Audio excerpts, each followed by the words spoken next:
क्या मैं सुमैया साहिबा के पास बगैर किसी को बताए चला जाऊं? मुझे सबके साथ नरमी से पेश आना होगा।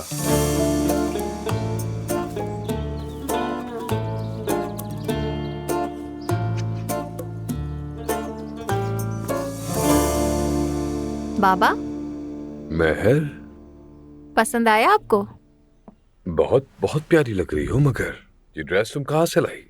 मैंने आपको बताया था ना, जिमिल के साथ शॉपिंग की, शायद आप भूल गए। हाँ हाँ याद है, मगर मैंने सोचा कि तुमने हर दफा की तरह वहीं से खरीदा होगा जहाँ से हम शॉपिंग करते हैं। हाँ, मुझे वो जगह पसंद है, लेकिन वहाँ सारे स्टाइल्स पुराने मिलते हैं। अच्छा, तो वो स्टाइल पुराने हो गए।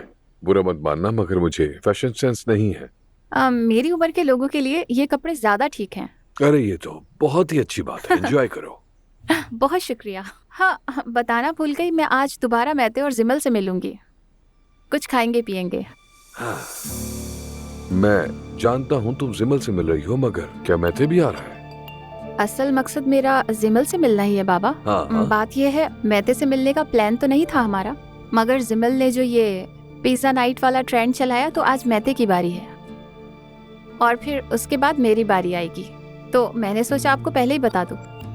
समझ गया। दरअसल क्या तुम्हें नहीं लगता कि सिर्फ लड़कियों लड़कियों को ही आपस में मिलना चाहिए? तुम ज्यादा कंफर्टेबल भी रहती। जिमल और मैते तो बहुत अच्छे दोस्त हैं, उनके वालिदैन भी जानते हैं एक दूसरे को। जानता हूँ बेटी, जानता हूँ वो अच्छे दोस्त हैं, मगर मेरी जान, मैं ये हरगिज नहीं चाहता कि तुम अकेले किसी लड़के के घर जाओ। मैते दूसरे लड़कों जैसा नहीं है बाबा। महर, मैं समझ रहा हूँ कि मेते की बात और है, लेकिन मेते भी तो एक लड़का ही है। मेरा मतलब यह है कि क्या तुम और जिमल एक खूबसूरत सी पिज्जा नाइट नहीं बना सकते? मजे करो, साथ में वक्त गुजारो, मगर प्रोग्राम में मेते को मत शामिल करो, ठीक है?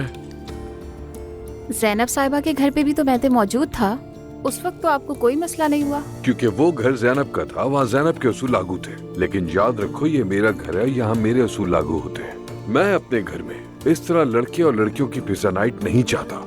मैं नहीं चाहता कि मेरी बेटी अकेले किसी खैर मर्द के घर जाकर पिज्जा पार्टी करे। अब समझी मेरी बात? तो आपका मतलब ये है कि ये दोस्ती खत्म कर दूं मैं? हद है यार, इतनी लंबी तकरीर कर दी, तुम्हें कुछ भी समझ नहीं आया उसमें। मैंने वाज़ेह कहा कि तुम जिमल के साथ जो चाहो कर सकती हो, मगर उस प्रोग्राम में मैते को शामिल नहीं कर सकती, इतना कहा बस। ठीक है बाबा, समझ गई, परेशान ना हो आप, मैं जिमल को बता दूंगी। शुक्रिया बेटा।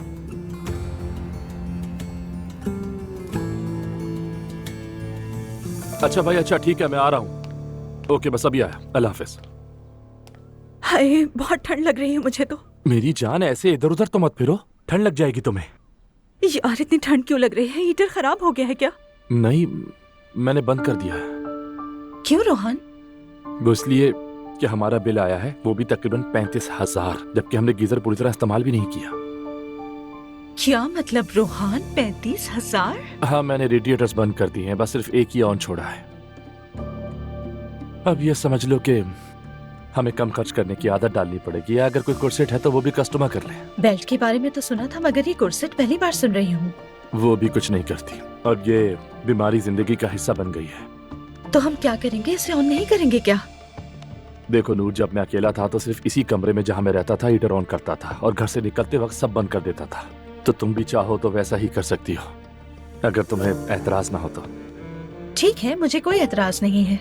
ठीक है जा। अच्छा चलो फिर मैं चलता हूँ। अपना ख्याल रखना। हाँ हाँ, और तुम भी ख्याल रखना। ओह रोहन, काश तुम जरा सफाई का ख्याल रखने वाले होते।